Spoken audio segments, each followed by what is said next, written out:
I'm Ariana Grande. Hi, I'm Cynthia Erivo. And you're listening to the Broadway Podcast Network. Visit bpn.fm to discover more.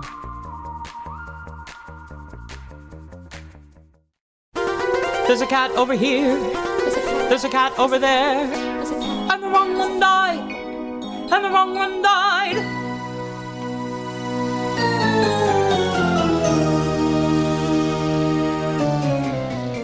Welcome to The Wrong Cat Died, the podcast breakdown of CATS Catastrophe. I'm your host, Mike Abrams, and today we have another amazing guest. You probably have seen one of her many viral CATS Tik Toks, since nearly everyone she posts does extremely well. I cannot wait to talk to her because she has one of my favorite ones I've ever seen.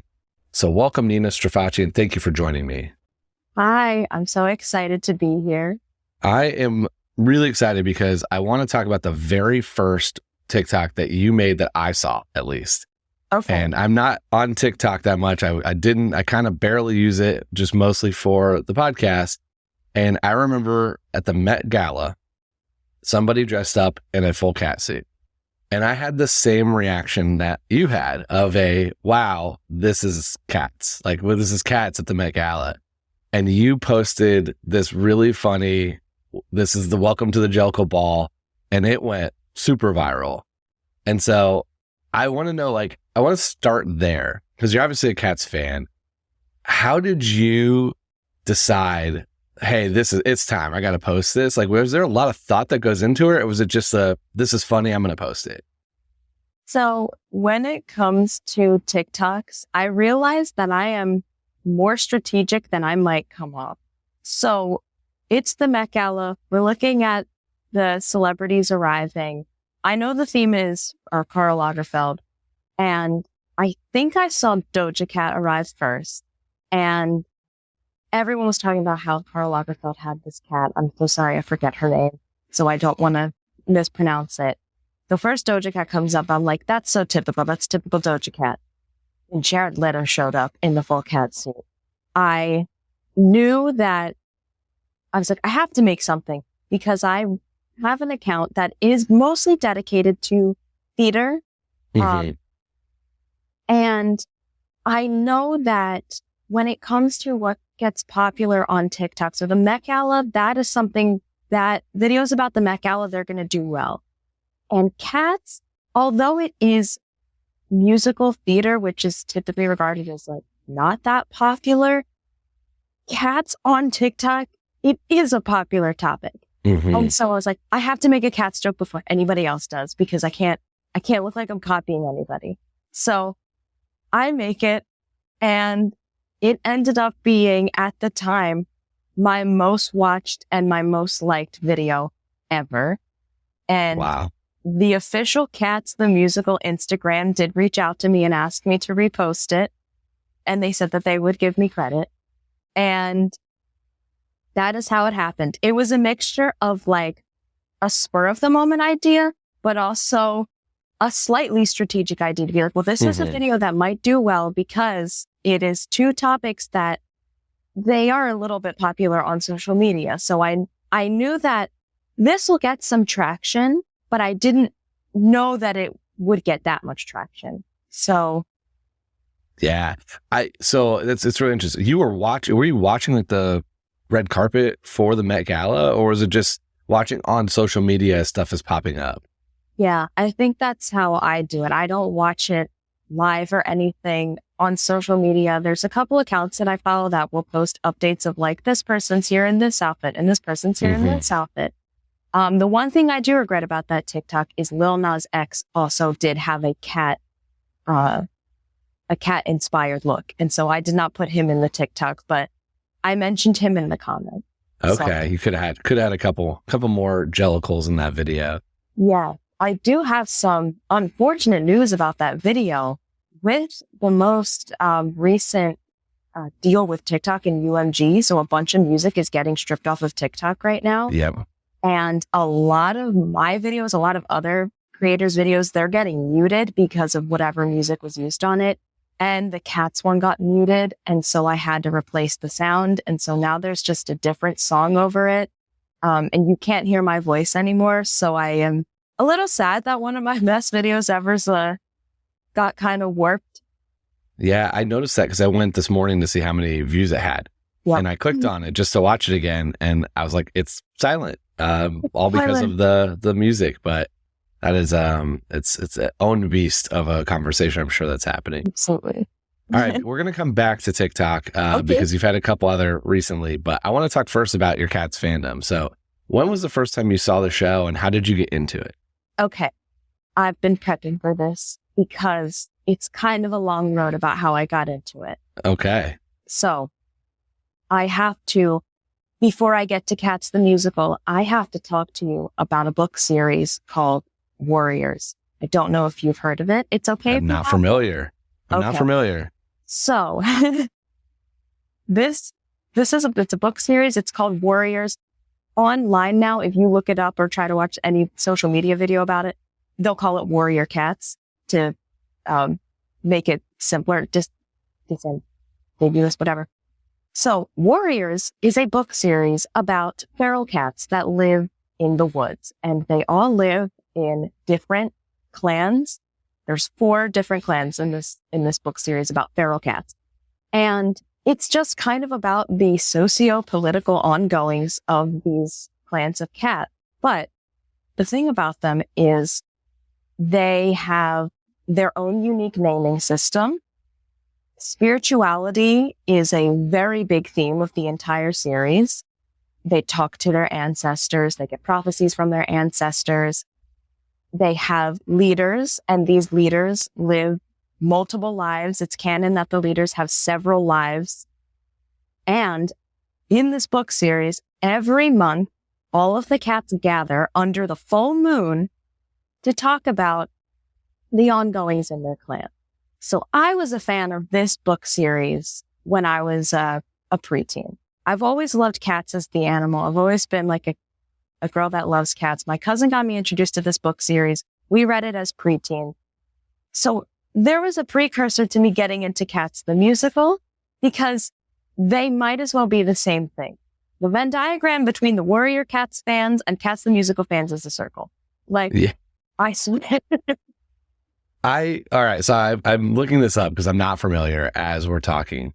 And this book series started in 2003. Mm-hmm. And the first thing on the Wikipedia page here is inspiration and origins.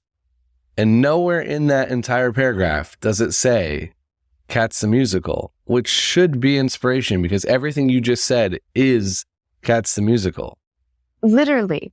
It's like it's actually insane that there are 2 entities out there about, the ongoing, just like the lives of cats. That's mystical, slightly magical, super dramatic, but no, they're not related to each other at all. And origin is the UK. Yes. And there's nothing about T.S. Eliot. Nope. These people straight ripped cats and, don't want to give credit. I bet they don't recognize that one of them went to see the show, probably on the West End or a tour. And then like a week later had this book idea and was like, here's my brand new thought, and did not piece that together. But there's 1, 2, 3, 4, 5, 6, 7, 8, 9 books here. Oh, there's a lot of books now. So the way that they come out is they call them series. So in the beginning, there was like 6 books to a series, which would be like 1 story arc. And then the next 6 books would be a different story arc. And so the plot does progress. I stopped reading them a long time ago. Okay. But they're still going because I looked it up the other day to prep for coming here and making sure I had all the right information about the series. Yeah. I'm like, oh my God, they're still publishing books. It's been 20 years. Warriors, a Starless Clan, 2024 has recently come out.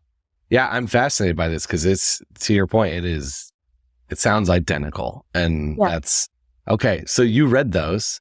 Well, and then did you see the show? Like, then you're like, wow, this is what I read growing up. I'm in. Oh, no, I didn't make this connection until not that long ago, actually. Wow. Okay. So my introduction to CATS the musical, I knew it through cultural osmosis because by the time that I was conscious, it was a cultural phenomenon. I was born in 1999. So. Okay. I knew that there was a musical called CATS, and sometimes on TV they would mention it. And that's really it. But in the year 2011, I was at my grandpa's mountain cabin, and he had a bunch of VHS tapes, and one of those was Cats, and we put it on, and I remember the opening number, but not like, I didn't remember the music, but I remember like, okay, yeah, this is a musical. This is the opening number. But then the Cats, they just kept singing. I was like, wait, when are they going to start talking? Isn't this the play? Like, why are they talking? So Cats introduced me to the concept of a sung-through musical. And at that first viewing, I don't remember paying that much attention because I went, why aren't they talking? I remember McCavity was the bad guy. And I remember Mr. Mustafali's number because I could not get that music out of my head. Mm-hmm. That was the first time I ever viewed it in 2011. And then a few years later, we're up at the cabin again. This time I'm more of a theater kid. I'm in high school. And I'm like, let's watch it again. Let me watch it all the way through. And that was it. That was the end of it. And then I was absolutely obsessed with it. That was your hook. So the first time it was what is this? But it's fun. And then the second time it's personality. It's part of your being. It became part of my being. Yes. I started listening. Oh, sorry. No, I was going to say, have you seen it live is the question now. Yeah, I have. Okay. How many times? 3. Okay. But I have only seen Andy Blankenbuehler's revival version. Me too. Me too, live. So I'm in the same boat as I didn't even know about the show. I'm in the same way as you. It's like, I knew about the show because it's referenced in TV shows and poked fun at, and everyone knows Memory. So I kind of have seen like the Friends episode where they make a Cats joke and stuff like that, but I'd never seen the show or even could have told you what it was about, and had not read the Warriors books. So I was less familiar. But then I got here to New York and it was revived, and that's how I was introduced to actually seeing it. I had not seen the 1998 movie like the rest because I'm not a theater kid. I grew up playing hockey. Grew up playing sports, and just that was not a VHS that made it into our rotation or into our household. So I hadn't seen that movie until right before I was going to actually tackle this podcast. And I said, it's time to watch it. And I was on a work trip and I was on a plane and I had it on an iPad, and I got the weirdest looks as I sat on a plane flying in business casual with watching Cats on my iPad with everyone else working. And I was like, no, this is research. This is work. But so you're in the same boat that you've only seen Andy's version live, but you've seen the 1998 movie probably a lot. Mm-hmm. Yeah. And let's get into your thoughts on the show. So I've obviously tackled this from a totally different angle as someone who wasn't a super fan, but came in being like, what am I watching? What just happened? And so I'm always interested of what parts of the show resonated with you most, or did you immediately kind of take to in this kind of crazy chaos of a story that's not spoken but loosely written for you? Yeah, I've been thinking a lot about that. Getting ready to come on here because I was like, what do I even like about this other than Cats the animal? Because I have always liked Cats the animal. Other than my predisposition to stories about mystical cats. Mm-hmm. I called my best friend because my friends, when I was 18, got me tickets to see the revival for my birthday. And that was the first time I saw the show live. Okay. And my best friend did not like it, but I loved it. So I think one of the reasons that I enjoy it so much is, other than the dancing, because I do love dancing, I just love musical theater, is because I really enjoy character-driven stories. It's something I've realized about myself, is I enjoy characters, and I enjoy analyzing characters, and I enjoy analyzing their relationships to one another more than, and especially in the story of Cats, more than the actual story or the actual plot itself. So that's one reason I think that the show really resonates with me. And the other thing is, I'm a very music inclined person. So sometimes I have a hard time remembering lyrics because I'm so focused on the music itself. And I think with Cats, it's music that I enjoy. It's pleasant to my ears. And so that paired with the fact that this story really does rely on the characters and how the characters are portrayed and the relationships in between them. I think that is part of the reason why I love it so much. It's so interesting because I'm like the exact opposite of you in both of those aspects. So it's not my love for Cats is very different. My love for Cats is the ability to analyze it in such a unique way, more so than probably the story. Because I grew up loving sitcoms and rom-coms and all these like very neat and tidy, predictable stories. You know that you're going to start with an introduction. You're going to have your little conflict. You're going to have your resolution. Your storylines are going to close in a nice, happy way. And that's the opposite of character-driven Cats, where it's much more of a ambiguous family type of piece. And then I'm also the opposite, and I can remember most lyrics, but some of the music, I'm like, I'm a little bit more on the lyric side than the music side. So funny to hear you say that because we're like the exact opposite. But so when you watched the VHS and you were there, did you resonate with a certain character? Like, was there one cat that you were like, especially the second time or as you've watched it more, where you're like, all right, this is the storyline that the character plot of that I've really loved or I've understood most? I have to think because I'm blocking this into rewatching in 2015, becoming obsessed, and then following the revival as the revival was getting put together, and then getting to see the show live a couple times. So my favorite number in the show and my favorite characters, or two of them, are Mungo Jerry and Rumple Teaser. That's the number that I went back to so many times. That's the number we're watching. So I'm like, okay, we're so close to Mungo Jerry and Rumple Teaser. Everybody be quiet. They're about to come on stage. I don't know what it is about that number that I enjoy, maybe other than the acrobatic tricks. I like that they're funny. I like that they're mischievous. There's them. Do love Rum Tum Tugger, as everybody does. And because I'm looking at him on my mug right now, Munkastrap. I know this is me with my favorite characters and not so much the character arcs per se. But yeah, so let me ask a different question though.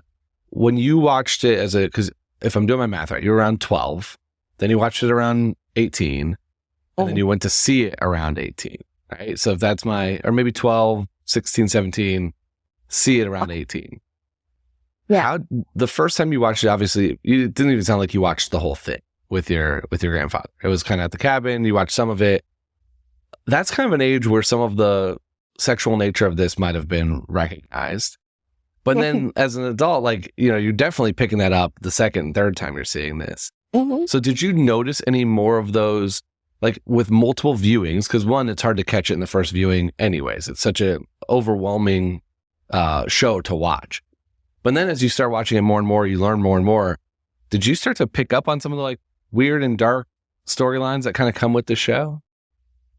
I would say I probably did not pick up on that part of the story until seeing the revival or just following along the revival as they pieced it together. So like the first two times I watched the VHS, no, I think it went right over my head. Yeah. I think you just have to really be in the room and really know what's going on to understand that they're all mating with each other. They they do a mating dance. So because the three times I saw the revival in 2016, and then I saw the tour when it came to Philadelphia in 2019, and then again in March of 2023. So those are the three times. Okay.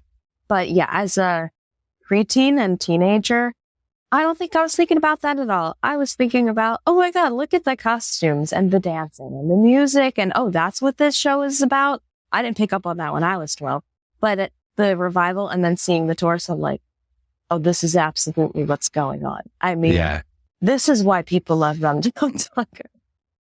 Yeah. My other question I wanted to ask, because I also love Mungo Jerry and Rumple Teaser, is did you see the 2019 movie? And as somebody that's one of the songs that's dramatically different because they brought the old British version back. Yes, I will tell you, this is something I've been thinking about. So that version of the song, the original version of Mungo Jerry and Rumple Teaser, the jazzy version, I do not mind that on its own.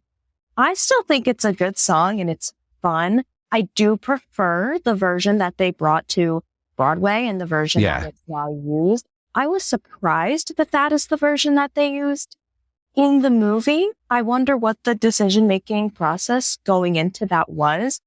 So I wasn't shocked because I can't remember if I looked up what version they were using before I saw the movie anyway. But I was like, okay, they used this version. That's fine.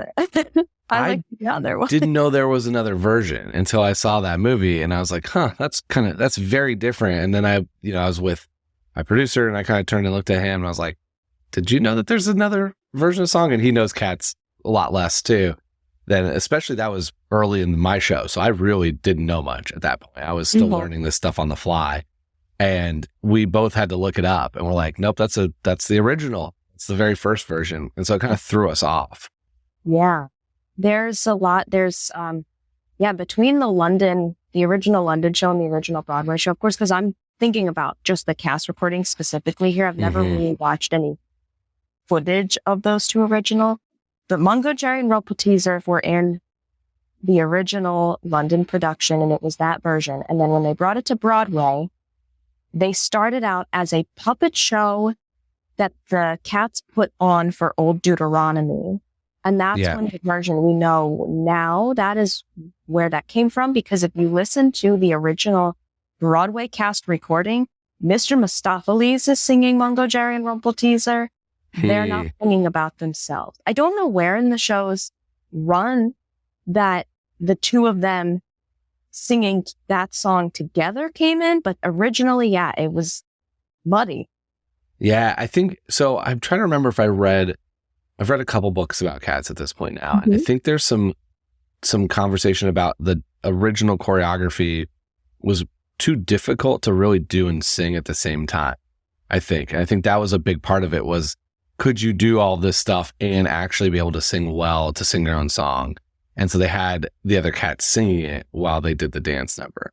And then over time, I don't think they made it easier, but they probably made it to where at least it was possible to have that. But I've also noticed there's the original Broadway cast album.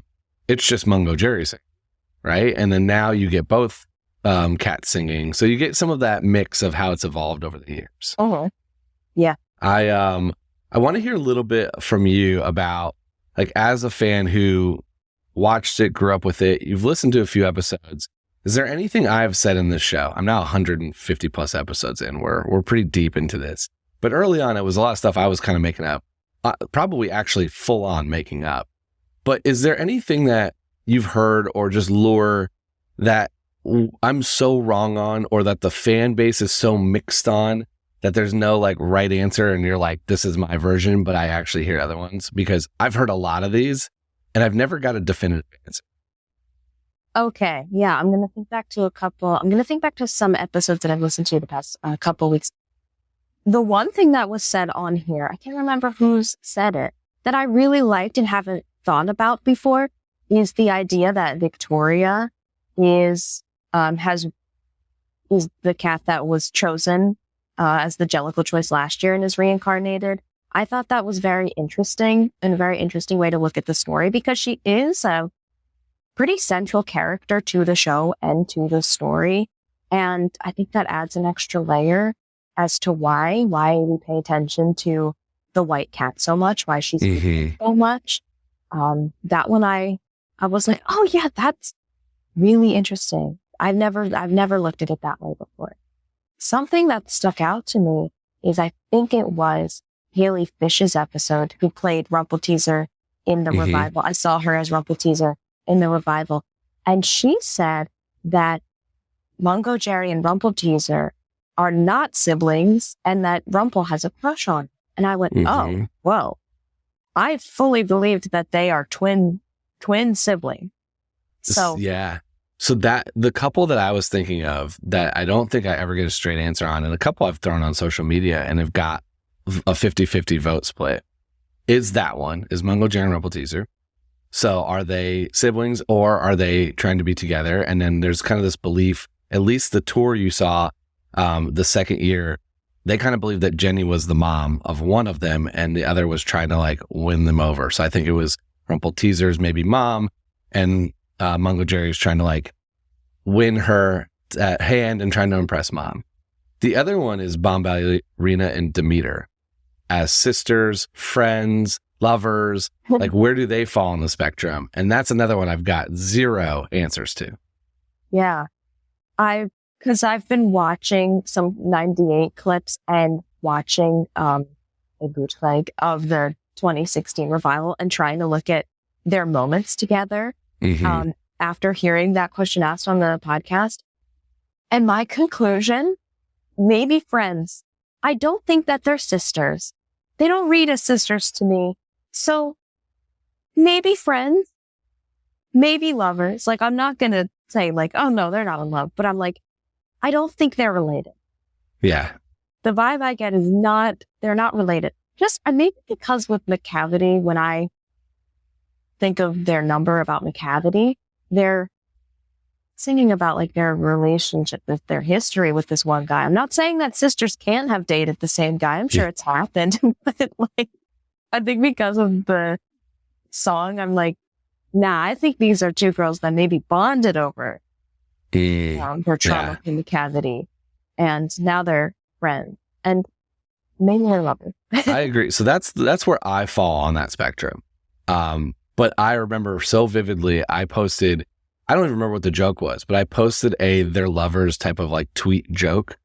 And it's probably the most comments I've ever had on Twitter because I don't use Twitter for the podcast very often. And it was a bunch of people mad being like, that can't be, they can't be lovers. They're sisters. And I'm like, are they though? Like, and then I threw it up there and I got a 50-50 split, which is part of what I love about this show is that there isn't a definitive answer for so many of these things because the choices are made by the performers and the relationships that they have with the people on and off stage, which I think is a really cool piece. Absolutely. Yeah. And that, again, like, I think that's one of the reasons why I enjoy it so much is because this show is purely an ensemble piece. Like, every character that's on that stage has an extensive history, and it's not just them as the actor coming up with that history. It is like production history. Like, every person on that stage, they are important to the story. They have a backstory. Like, they have a purpose. Because I think that maybe not, I don't want to say modern musical theater, but maybe just the way that I've grown up with musical theater and do it is the ensemble. Sometimes the ensemble gets forgotten, you know, or they don't get thought about as much. And with CATS, it is the ensemble. Like, it's about the ensemble. And I think that's another reason why I think it's a great show. It's such a good point because there's such a, you know, not everything, it's a wide range. Broadway's so big, but there's a lot of the like, here's our big name principal, come see us to see them, you know, like type of thing. And there are less shows that I think are about the whole group where, you know, you don't throw, maybe you get a big name Grisabella, but for the most part, you've got 25, 30 characters on there. Phantom kind of felt similar where there's just a humongous cast. And it's lasted for so long that you kind of wonder like why more things haven't evolved to be that way. And maybe it's just a period of time and a peak and valley. I've not been that close to Broadway for that long to know full history and following it. But I do think that's a really interesting point of that. I got one more question before we go back to TikTok. Yeah. You said that your best friend went with you. Yeah. On the live revival viewing and hated it. Yeah. Two questions here. One, what did they hate about it? And two, have you spent since that moment, the last, 8 years trying to convince them that they're wrong? So I think I'm trying to think back to this conversation when I was like, I'm going on this CATS podcast and I'm like, why did you not like CATS? Because I knew that she was going to give me a good answer, like an actual answer. And she told me that the way that I am musically inclined and the fact that like the sound of the music, the melody of the music is what my brain will gravitate towards, she is the opposite. And she said, it was just hard to follow. She was like, I just didn't love the music in general. Like, so for her, I think she said it was hard to follow. Didn't really love the music. I'm sure she just said that like the story is kind of weird, but Yeah. that it was that kind of, she gave me that. I feel bad. I can't remember it word for word. I'm sorry, Katie. But it was more than, I don't know. It's just weird and it's bad and it's about cats. And that's why I asked, because that's most of the time I don't get a real thoughtful answer. I just didn't enjoy it. And then as I ask more questions, I can't really go deeper. So that is interesting, because if someone is lyrically inclined, I think there are some, it's probably hard to catch in a live viewing because there's so much going on that you've got the whole incredible stage. You've got the really costumes, especially in 2016, they're roaming around in the audience with you in the beginning. But the lyrics are really impressive because they are T.S. Eliot's poems. And when you start listening to some of the songs, there are some kind of funny moments. So even for a lyrically driven person, I'm like, there's some stuff there. But I do think it's overwhelming if you're, if it's essentially sensory overload for sure. Yeah. And I think, maybe there are just some people that they're not cat people, as in cat, the animal people. And I do think it's totally valid to be like, I don't know, I just didn't like it. I don't think everyone needs to have a full-on dissertation as to why or why not, I guess, that they don't like it. Because sometimes I'm like, maybe I just like this because I do. And maybe someone else doesn't like it just because they don't. But as I've been in the theater world and in the theater social media world, after a while, I just got so sick of the like, oh, well, everyone knows that Cats is bad. And I'm like, why? Yeah. And like, yes, I go with that about opinion. Again, I really do think the Warriors book series, that was just a predisposition. I was like, I know I'm a fan of this type of storytelling about cats with really weird names and, their omens and their prophecies and their reincarnation. Because reincarnation, that is another thing that happens in the Warriors book series too. There are some characters that do get reincarnated, they get brought back to life. Yep. They're warriors. They have to have some murder in there, I'm sure. Oh, there's a ton of murder. It's a book. I feel like I need to read this book. Yeah, read, or, maybe you don't have to fully read. But, oh no, there is murder. There is betrayal. There's dictatorships that happen, like literally socio-political, like ongoings of feral cats that live in the woods. And just like Cats the musical, this sounds like a book series that is not popular with everybody, but the people that are fans of it are dedicated. They are dedicated fans. There is a very dedicated warrior cat fandom with YouTube fan, animated series and I don't know, tetrabytes of art. Okay, we're gonna convince this fan base to pivot over to Cats the musical. I really think it would be an easy transition because my cousin that got me into the book series, when I got into Cats, I was like, "Oh, you love this." Yeah. I went, "This is just warriors, but on stage, and their names with music. It's warriors with music." We're gonna take a quick break, and then we'll be back for more of The Wrong Cat Died. Okay. I want to go back to TikTok though. I want to hear a little bit about, you said that, you do have a plan. You do I think TikTok is such a instantaneous, just throw up what you're thinking. But then I know that's not the case. And a lot of time and effort goes into this. So I'm curious to hear about for cats specifically, when you have an idea for a video that's going to be cats related, how do you decide this is what's going, this was coming up? Because you've posted a couple before we're recording this. This will come out a little bit later, but a couple have come up recently where they're pretty funny cats related stuff. Yeah. Well, once you invited me to come on, I feel like I've been doing this secret meetup to be on the podcast. Because I got back into listening to the show and back into watching stuff about the show. I went and rewatched the Broadway.com launch with Tyler Haynes, which we haven't talked about yet, but we did. So Cats was on my mind, and there is something. Maybe it's an algorithm thing. Maybe it's the fact that cats is a popular topic on TikTok and you wouldn't think that it is. But when I make a TikTok about Cats the musical, it does well. And I guess I can explain it, but I also can't. I think it's because it really is so specific. It's such a specific niche. Like even in musical theater, it's very specific, but I think just broader on TikTok as well. And I think the 2019 movie had a lot to do with cats being a meme, because it's a meme. To TikTok, it's a meme. And For sure. so with that, and because a lot of the videos that I have made about cats that have done well, they are in they're a TikTok trend. Yeah. Like I make it as whatever TikTok trend is going on at the time. I think that's one of the reasons that those videos tend to do better than some other ones that I make. So, let's see, like the Met Gala one, like it was the Met Gala, that hot topic, cats. Yeah. That's going to be a hot topic. Yeah. I'm trying to think of another one that I've done that was in line with the trend. Oh, there was a trend last year. There was this sound effects board. It was like a sound effect board thing. And one of the sounds was, it's called the Vine Boom, but it's like an explosion sound.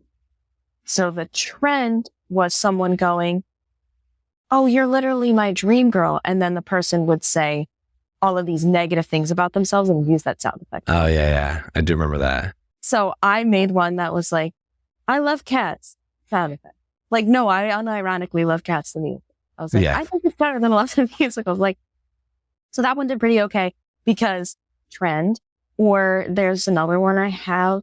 Remember that Kevin James picture was really popular in the fall. Yep. And the trend was people at the party looking over at the speaker, like, who put this song on? And then it's Kevin James with me next to the speaker. And so I did Skimbleshanks because Skimbleshanks to me is the, I think it is the public's favorite song from Cats. Like not, Memory doesn't count because Memory kind of became like a mainstream pop song. Yeah. But in terms of songs from the musical, personally, I think that Skimbleshanks is the most popular one because Skimbleshanks is regarded as the best part of the 2019 movie. I agree with that. Yeah. And so that's why you went from Taylor Swift to Skimbleshanks in the car the other day. I saw that one. Yeah. And oh, yeah. The backstory behind that one. Okay.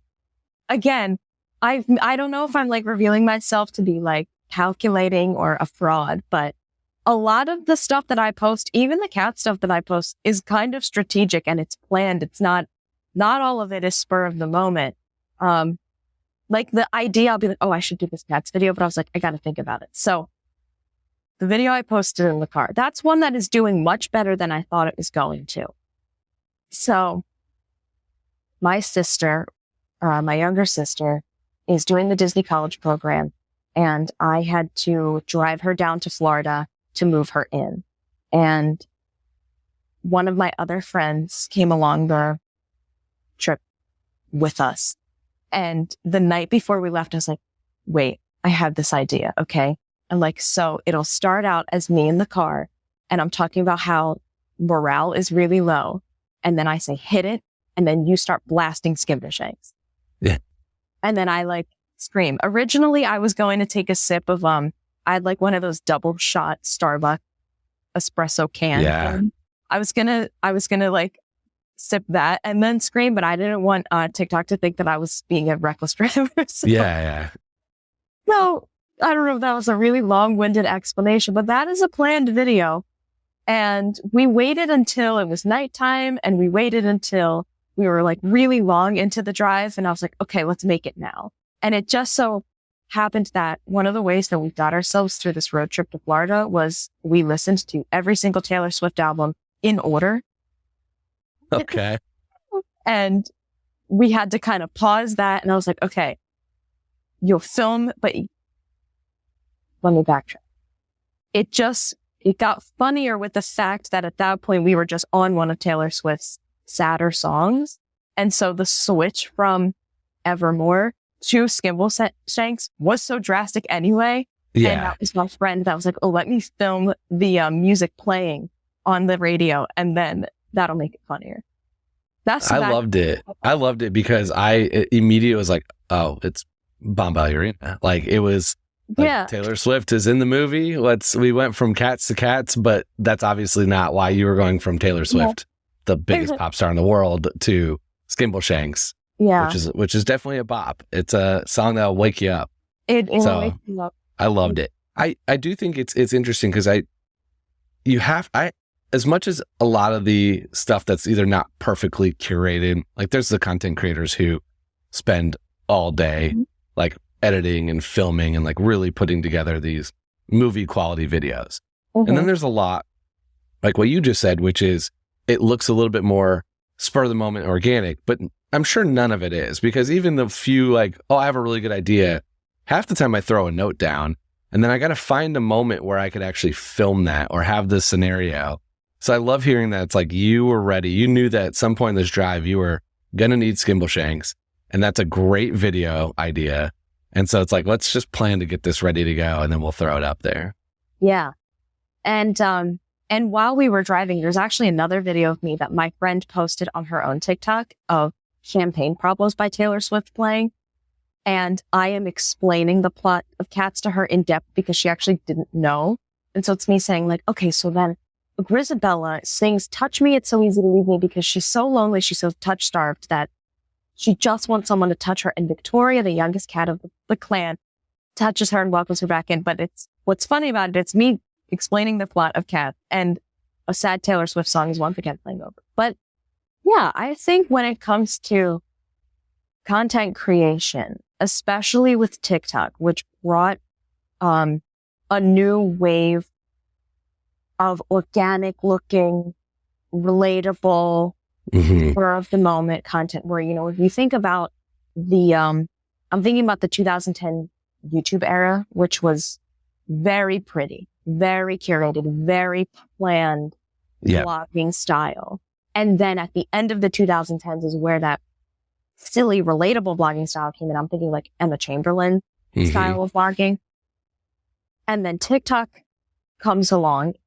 I think that TikTok started to get really, really big in 2019 and 2020, especially with the onset of the pandemic. And so now, and I think just like the society that we're currently in, like our current culture is like, we don't want a lot of that pretty curated stuff anymore because we know that it's not real, and we want real people and relatable people. So I think that's what brought TikTok like all the way up to the top, and why so many TikTok videos or TikTok creators who are known to be like that do really well. But if you want to be a successful content creator, you do have to be smart and you have to be strategic in certain ways. And it's, I think, extra difficult to be like, yes, I'm being really like strategic and I know that this is going to do well, but I still have to make it look like I just thought about it 2 seconds. Yeah. Is that for sure? No, completely. I mean, I think it's such a weird world because it's such a different thing, especially depending on your, like what, millennials versus boomers and everything else. Like the following of how that's like that content is going. As someone who's just seen some of the behind the scenes of that, like I went to the very final Bad Cinderella and I watched after when I walked out, and I knew some of the people that were there, like 5 people filming right outside the front, like selfie style this. And I'm like, there's no way they didn't come with some plan of like what they were going to say. And then the moment they got to add from what they experienced. But there's that, like, I know before I leave, I have to do this. I have to have this plan. I have to have this going because I need to do this in this location at this time, and ideally get it out within the next 24 hours or quicker. And so there are those moments where some of the stuff is timeless and some of the stuff is trends, and you've got to capitalize. But it's fascinating to me as someone who generally isn't on camera very much. So like my TikTok is mostly those green screen type of things because like I have not done many where I'm like, all right, let me film me doing it. I have thought about some ideas of if I want to tackle some more TikToks of what I would want to do with it. But then every time same thing, I have the plan, I have the idea, and then I'm like, do I have the time to do this? Like, when am I going to actually go do this? But I love the idea of how honestly, I just love how many of yours, like they always pop up quickly for me, which makes sense for my algorithm. And then I'm always like, wow, this has already this many views and this many comments. And like, there are things that I kept thinking are niche. Like you had one that was about Tugger and Mistopheles' relationship. And I'm like, I've been making fun of that for a while, but like, how many people know that aren't in the like true Cats fandom? Yeah. And that's what I don't know. I'm like, okay, are the thousands of people that are liking these videos of mine and commenting on these videos, I'm like, did this just find the circle of really, really dedicated Cats fans? Or is this more mainstream than I originally thought it was? Because my understanding for Cats for the last couple of years was that people liked to hate on it and people liked to make fun of it. And there weren't that many people that actually liked it, or at least like when I was in college, there weren't. So to see that like that, Tugger Mistopheles video, which again was another trend, and again it got silenced. Yeah, I know.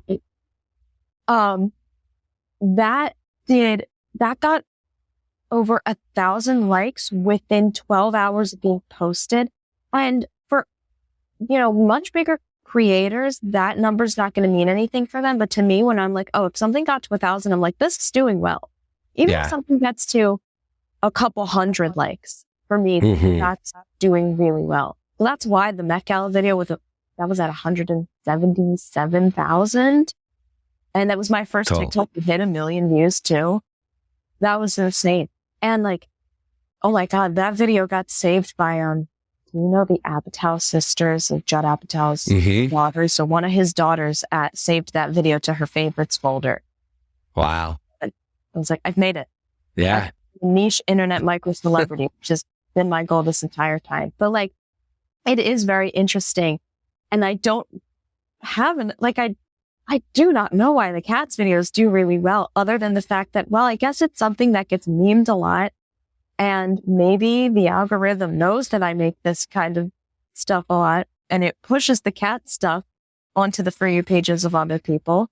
And that's the explanation. Like even the video in the car, I didn't think that one would do very well because I thought that people's attention wouldn't pay attention to it long enough to know that the joke was going to be switching from Taylor Swift to blasting Skimble shit. Like I didn't think that it would do well. And sometimes another thing I'll do with videos to boost them is the music that you put under them. So I tried to put Skimble Shanks on that video and just turn the volume all the way down, but it didn't save. And maybe it's okay that it didn't save because maybe it would have been silenced. That's like another thing. And a lot of content creators do that. If you look at someone's video and see what song that they have playing under it. Yeah, and it's muted. And really hot song at the time, they're doing it so that they can get engaged. And I've done it. That's why I know. There's that, and then they put the same hashtags or whatever that have nothing to do with the video just to try to go. Okay. I want to go to rapid fire because I want to get to our important question at the end here. So if you could perform in Cats and go on one night, which cat would you want to go on as? This is so difficult. I think my top two performance-wise, Rumpelteazer or Syllabub. Okay. I think you've answered the favorite cats, but I'm going to ask again. So favorite cat and least favorite cat. Okay, I do have a couple. I have to think about favorite like characters versus favorite numbers, but I have always loved Monkish Trap because I love Silver Tabby Cat. I love his like the authority that he has, but he also doesn't have. I think that's him. And I love Rumpelteazer, and I love Tugger because who doesn't? My cat also kind of looks like Rumtum Tugger. Least favorite. My least favorite. I'm trying to think of like, okay, is there a character that I legit just like don't like or don't care about or roll my eyes? You know, maybe I just don't have a least favorite. I guess like I mix up Carbuckety and Tumble Brutus and Pounceable. I can't tell. Like I watch the 3 times and I always mix up which of these tumbling male ensemble kittens is which. Sure. Like they're all, I think they all are some version of brown and white, so I can't tell. Okay. That might be a disappointing question. No, I mean, I think it's I've thought about more from the standpoint of like, which one would you not like to hang out with? Like, they're a family member, you obviously love them, but there's the one that's like, this character again is here. But I do think you're talking about the male kittens will solve that answer. So let's go to favorite song. Okay, we go back to my notes. Again, I have like multiple answers. Okay. My favorite musical numbers, there's several. I couldn't pick just one. Okay. Legendary and Rumble Teaser's probably top. After that, Skimble Shank. Mm-hmm. He doesn't. I love Gus the Fever Cat. I love that song. The opening number, again, iconic, and Tugger. It has all great. All great answers. I've asked this a lot now, and I've got a lot of different answers, but which cat do you think would be the best content creator? Like, who would thrive on TikTok? I think that Tyler Haynes proved that the Rum Tum Tugger is a popular content creator. Have you watched Tyler Haynes' Broadway.com blog series? I've watched some of them. He was a very early guest on this show, and it was one of the few I did in person. We got to do a studio when we had the studio pre-pandemic. And so he was the nicest human, and it was so fun to have him on. And he actually was able to answer a couple of the like theory stuff that I had read online that was fully related to him, that I was like, I think this theory exists because of you. And so like, can you clarify that? And he was so fun being able to do that. But yeah, he did that whole vlog series. And then another Tugger that did a lot of stuff was the last two on tour, which Zach Bravo and Hank Santos both did a lot of stuff with TikTok and Tugger. So I do think it's a very good answer for that question. Okay. I love it. $1 million question is, I've argued that I don't think Grisabella is the right Jellicle choice. So I want to hear, Nina, who are you picking if you had the power? You're a warrior cat and you have the power to make your Jellicle choice tonight at the ball. I think it's Gus. I've listened to episodes. There's a lot of Gus. He's struggling. Let him go. I agree. Let I him love be it. again. Let him be young and live again. Literally, like I did love what Christopher Gurr said, because I listened to from the 2016 revival cast, Tyler Haynes, Christopher Gurr, and Christine Cornish Smith episodes. Because I met two of them.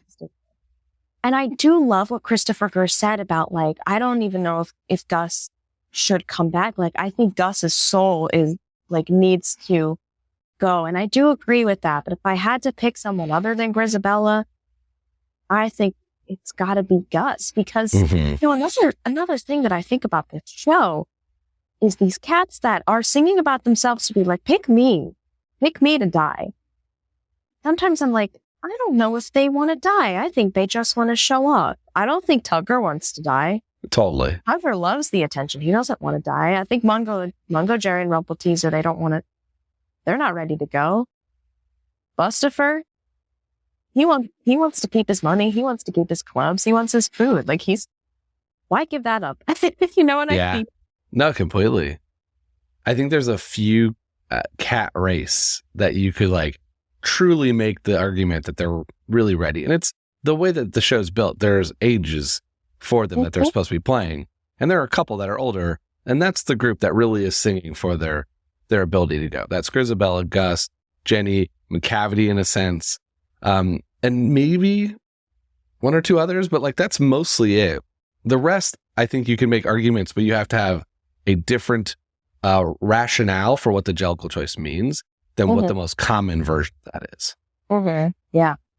So I love it. Team Gus. I'm hoping I keep track and I do post at, milestone marks on Instagram, the updates, and he just keeps inching closer, but he's not quite got past Grisabella. And I'm hoping that the longer I do this show, the more people I convince, the more people that now think about it, because I don't think anybody thought about this question until I came along, at least in this level of detail.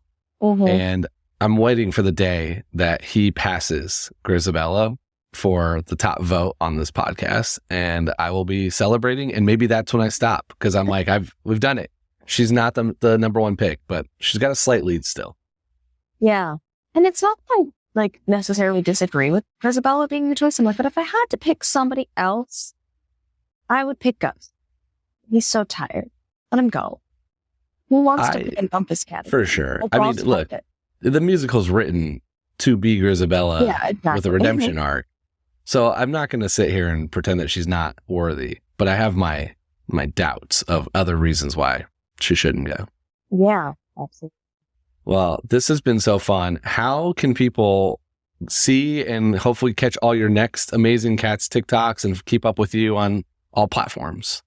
Yeah, so I make most of my content on TikTok. The name is It's Neen Green, Neen, and the green as in the color with an it's at the front. Neen Green was taken when I went to go make the account. That is where I post my CATS content, mostly my theater content, my acting content. Do technically have another TikTok account called Wanna Make Her Oregon Biggest Fan, which was my original TikTok. So that's more my the stuff I make on there is more meme related. It's Philadelphia related. If that can be whatever it wants to be, but Neen Green I made to be more curated to acting and theater. So you can follow me there. You can follow me on Instagram if you want to. My main account is Nina_Cecilia with another underscore. I did have a Neen Green Instagram. I don't really use that one though. I tried to use it. So Instagram, TikTok, do technically the YouTube as well. If you want the original Met Gala TikTok is a YouTube short. Good for me to kind of put it on YouTube Shorts. YouTube didn't silence me. TikTok YouTube still has the rights. We will link all of those in the description so people can find, and hopefully you've already popped up on their For You page or their Shorts page or their Instagram. I don't know how Instagram does that anymore, but thank you so much for coming on. This was so fun to have you on, hear all those stories, hear how you create your cat stuff, and I can't wait to see more created. Absolutely. Thank you so much. This was so exciting. My friends are so excited. They're going to have a field day when this comes out. They know you're a CATS fan, and they will be ready to hear all the fun that comes with that. And they're going to accuse me of And then now everybody has to go read the Warriors books. That's the other Everyone's going Warriors. If you're a Warriors fan, go listen to CATS the Musical, watch some bootlegs. If you're a CATS the Musical fan, go read the Warriors series, because again, that Venn diagram is a circle. I left the page open to say let me go look at what this is a little deeper. No, go listen to their naming system. It's not like the CATS the Musical naming system, but it is a system. They don't have normal names. And neither do CATS. Nope. They have 3 names. They've got 3 exactly. All right. Thank you, and thanks everyone else for listening to this episode of The Wrong Cat Died, the podcast breakdown of the catastrophe. To follow along, you could subscribe on Apple Podcasts, Spotify, or anywhere else listen to the podcast. Follow on Twitter, Instagram, TikTok, Threads at The Cat Died, or check out our website, thecatdied.com.